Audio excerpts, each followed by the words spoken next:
Hey guys, Joe here. Thanks for checking out another video on the channel. And the tattoos are getting a little bit darker because we've been working on the shading and redoing some of the lines, so that's coming along nicely. That's not what you're here for, unless you are. And then the dude that left the comment, arm tattoo is the first sign that you're a loser. I'm sure there's a lot of bikers that would like to have a quick chat with you, dumbass. But anyways, back to what we were talking about. I have become a CZ fan. CZ has gone out of their way to invest money into companies to invest and build their portfolio. But unlike companies like Chiappa, who just buy companies, rebrand their crap, and then sell them, CZ is throwing money at them, kind of playing with them, but also leaving them separate. For those of you that don't know, CZ recently, well, 4 years ago, bought Dan Wesson. And recently, they bought Colt. So hopefully Colt's quality will shoot back through the roof like it used to be. Because if you buy one of their Colt, before CZ owned them, Gold Cup National Match guns, they had the wrong triggers in them. They had the wrong sights on them. They weren't actually National Match guns anymore. They were just like regular target guns. It was really stupid how bad Colt was getting. So hopefully CZ is going to bring them up. But that's not, again, the total point of the video. I want to go ahead and do a comparison between one of my favorite guns and my absolute favorite 9mm handgun. You see how I preface that? Because I'm a 1911 guy. But I wanted to show you the differences, how they're similar, and why I like both, and why I actually got rid of one of my other guns to get this one. This one came from Liberty Arms. This one came from a friend of mine through Middletown Firearms. Can't link either of those stores, but you can always Google them. Liberty Arms, Middletown Firearms. They will hook you up. And much like a dealer, there you go. Nothing there. I'm not holding anything, but check them out and they will hook you up. In this case, you saw this, I believe, last week, and this is my CZ75 sp01. Now, this is the full 4.6-inch gun with the full rail underneath it. They do make a compact with, I believe, a 15-round magazine and a 4-inch barrel, but I like the larger size handguns. This one is upgraded with a lot of parts. In my previous video, I did say that I thought it was done by Cajun Gun Works. Turns out it wasn't. It was actually the previous owner that did all the work to this handgun. However, it does have Cajun Gun Works parts in it. So he took depending on where you go, anywhere from $800 MAP to $900 is the MSRP. Let's say $800 gun. Add a couple of $100 in parts, and then your time, effort, and energy in making it as smooth as it is, and you wind up with a really nice $1,000 gun that I got for significantly less, and it was a better deal to sell my Shadow 2 because of what's in this bag, because I had a Shadow 2 single action, which you can also find on the channel, which wasn't too long ago either. But I love this gun. It's a 43-ounce gun, I believe, 17+1 or 18+1, depending on which base pad, or actually I believe those are 19+1s. 3.5-pound trigger with the Cajun trigger work, or Cajun Gunworks trigger in there. Has an adjustable trigger, so I can even make it so it tightens up so that creep to the wall isn't there. But man, this is a beautiful gun, and it had CZ branded Trijicon night sights on it, so I'm very happy with that gun. The other gun is one that, if you are a competition style gun enthusiast, or you're just a Dan Wesson enthusiast, you've known about this gun for 4 years. It was shown 4 years ago at SHOT Show, and then this year they finally released it, and that is the Dan Wesson DWX. This is a collaboration between CZ and Dan Wesson. You can see a lot of the two companies in it. You have a Shadow 2 style lower and a 1911, basically a 1911 top on it, and a 2011 style trigger group because it is removable and separate from the frame and the upper. So yeah, this is I guess it's as good as you get where you don't have optics cuts, because one of the biggest reasons why people actually bag on this gun a little bit is that it's a $2,000 handgun that wasn't even optics capable. They're all steel, or excuse me, iron sights.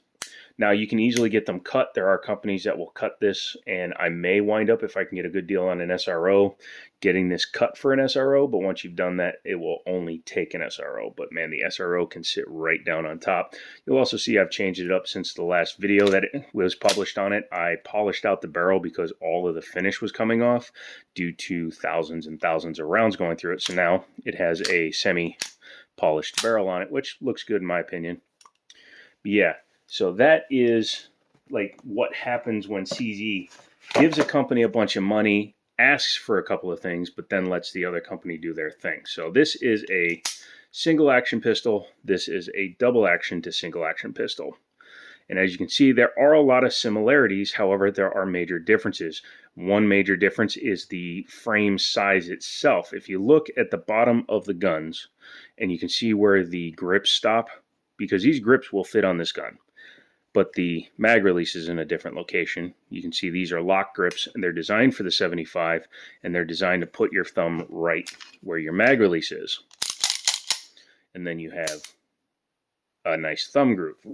I put those grips on this gun, but it winds up putting the mag release groove right here, which is much lower because this frame is thicker, because again, this has a 2011 trigger group in it. In fact, you can see there this line around the best serial number ever actually is removable, and by doing that, it did make it a little bit bigger. You will see though that if I put them barrel to barrel, the triggers are at the same level. So for those of you that say a CZ75 has a lower bore axis, no, it does not. Stop saying that. If you keep saying that, I'm coming over to your house and eating all your beef jerky, because this from here up sits at the exact same height as a standard 1911. This sits at the same level as a CZ75. There will be a major difference when we take the tops off, but they are not different. The trigger is at the exact same height. And in fact, my DWX has a lower bore axis because I can ride all the way at the top of this trigger if I want. Whereas on this gun, if I ride at the top of the trigger, you can see the finger will go down when it actually fires. So yes, both of these are chambered in 9mm. They both take CZ mags. However, that gun takes CZP10 mags, where this gun takes CZ75 mags. So any of your CZ75, 75 clones, the SAR K12 Sport, I believe there's quite a few companies that make a 75 clone, TriStar, companies like that. Those will all work in here, as will the standard 16 round magazine. However, the P10 mag does not fit in here. The CZ75 mag will kind of go in there, but it doesn't actually seat because it's too short. Don't know why I hit the mag release to prove that, but I did. By the way, I do have a set of red G10 grips coming, but they don't have the finger groove, which is the main difference. I was going to run these grips on here, but with the mag release groove where it is, it didn't work right. So I looked for a set of locks, but they don't make one that's tall enough yet, or that I like. So I'm going to run some red G10 grips, and I might cut my own finger grooves. This is a 5-inch barrel gun, 4.8, 4.9, something like that. Depends on who you ask and whether or not it was cold in the pool. And this is a 4.6. In terms of speed, this gun is faster because it's single action only. I will say that this trigger is very comparable to the Shadow 2 single action trigger. And part of the reason why I got rid of the single action gun was this, and the other reason was this. So I got couple of good CZs out of this, or good CZ carry gun and a good CZ range gun. Now this can run as a carry gun as well. I've carried 1911s with full dust covers at this same weight. That doesn't bother me in the slightest, but this gun is designed for carry because it's double action, single action, and has a safety with no decocker, so I'm fine with that too. Now you can always manually decock, you can do that once you've done it, because this is a double action and single action. But me being me, 1911 guy, I carry cocked and locked, and Daniel found a perfect sp01 Kydex that I'm going to probably change up a little bit. I kind of dig this one, but I'm thinking I'm actually going to swap all this out for a paddle, because I don't like to wear my gun in my car, honestly. I put it in an easy to access location, but not on my hip, because I can't get to my hip when I'm doing that.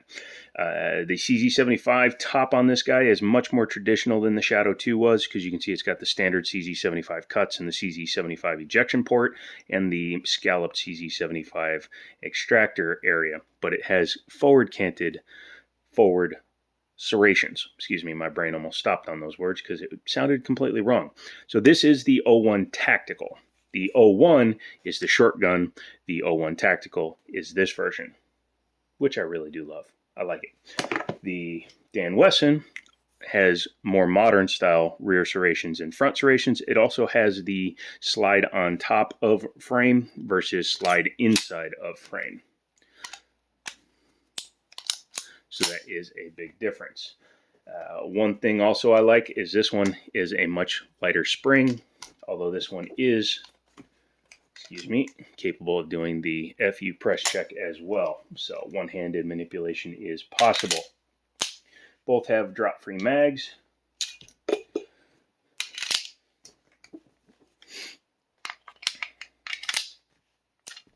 Both have really nice finishes on them.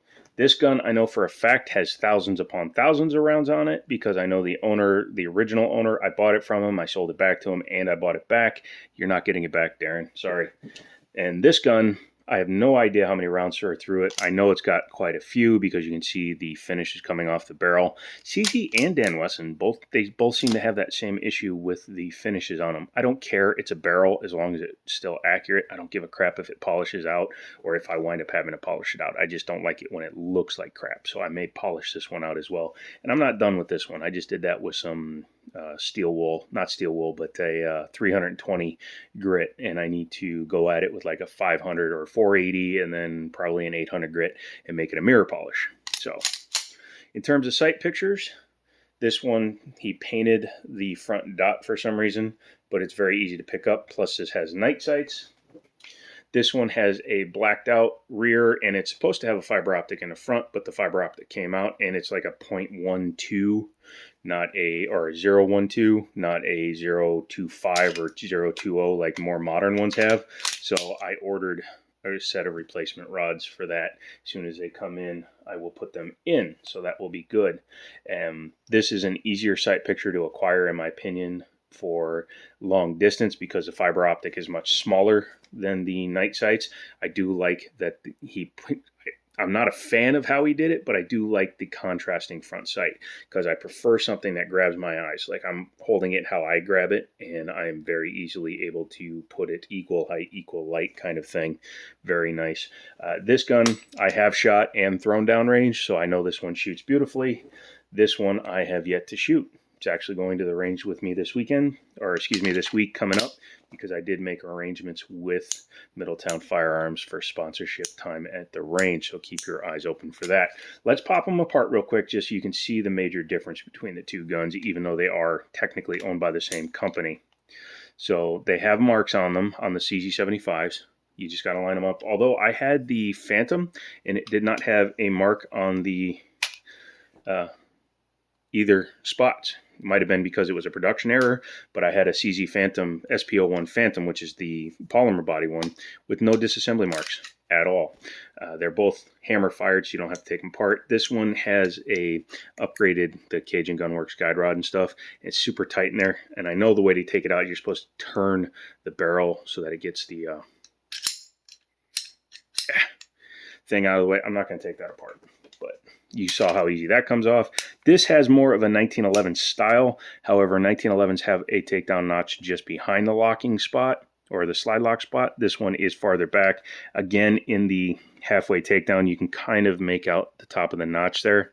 You just line it up with the top of the takedown, and just like the other gun, you just push it out. I like to use the base of the mag because it's usually polymer, although that's an aluminum one on the DWX, but you know, whatever. And it comes apart just the same. Looking at the frames, you'd be forgiven for thinking that they are both actually CZ products, but you can also see the size difference because the rails are internal on this gun. One benefit to having internal rails is that it allows the gun to slide much smoother, and as you can see, there is no interchangeability between these two firearms because of their design. So don't even bother, although that would look kind of cool. Make it look like a Rock Island map. Those magazines will work in here as well. But yeah, same basic principle. This one has a non-captive guide rod because a competition gun, you want to be able to change your spring rates depending on the power factor or the load that you're shooting, and that will actually make your gun very good.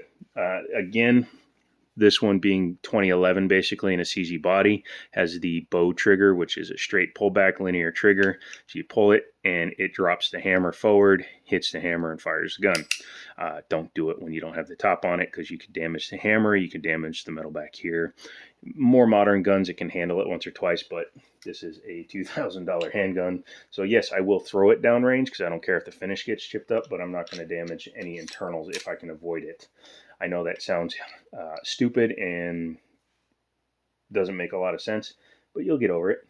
Also, I don't know which one goes to which now. Actually, that's a good question, because if they interchange, I would actually like to have the larger one on this gun, but I think this is the one for this gun. Somebody let me know down in the comments before I finish putting it together, and you'd be like, Joe, you're a dumbass. And I'll be like, thanks, can you be more specific as to why? And then you'd be like, nah. Yep. So anyways, the DWX goes back together, rack it a few times, test it. CZ75, again, this one has had so much work done to the rails and stuff, which is the same thing I do to my guns, and I actually did to the Franken Glock, which wound up going down to Liberty Arms and getting sold. So if you're looking for my Franken Glock, my Gem 3 Glock 45, that's where it went. I'm one of those guys that once I build something, I don't mind letting it go. Anyways, once you get it started, this is how smooth this gun is. There you go. Thank you, trolls, for stepping up and doing exactly what I hoped you would and claiming that your Glocks are as smooth as that. Even my Franken Glock isn't that smooth. So you can shut up about that. Anyways, that is the similarities and the differences between a CZ75 and a Dan Wesson DWX. I know this video was a little bit long since I was basically comparing the two guns to each other. I will take them to the range and see. Hello. That was an old mag. That's not the original mag from this gun. But yeah, don't do that. Oopsie. Good thing about these mags is they're very easy to work on. And I'll do that while we're talking. But anyways, like I said, I will be taking these out to the range. And as soon as I can. Oh, this is so bad when you have nerve damage. But yeah, just get it in there. That was weird. But yeah, I'll be doing a comparison to see which one would be better for a carry gun. I have a feeling this is still going to be my carry gun because it's higher capacity than the 1911. Yes, I'll admit that sometimes higher capacity is better, but it's also a cheaper round to shoot, and with upcoming ammo shortages, who the hell knows what's going to happen. So come back for the next video because I'm going to be taking a look at a TP9 and a few other guns. So leave a comment, leave a subscription, become a member, all the good stuff. If you like my guns, let me know by, becoming a member or whatever, and you get early access because all the videos I'm filming in this batch tonight will be up on the channel at the same time for the members. So come back for that. I love you guys so much, and as always, I'll talk to you later.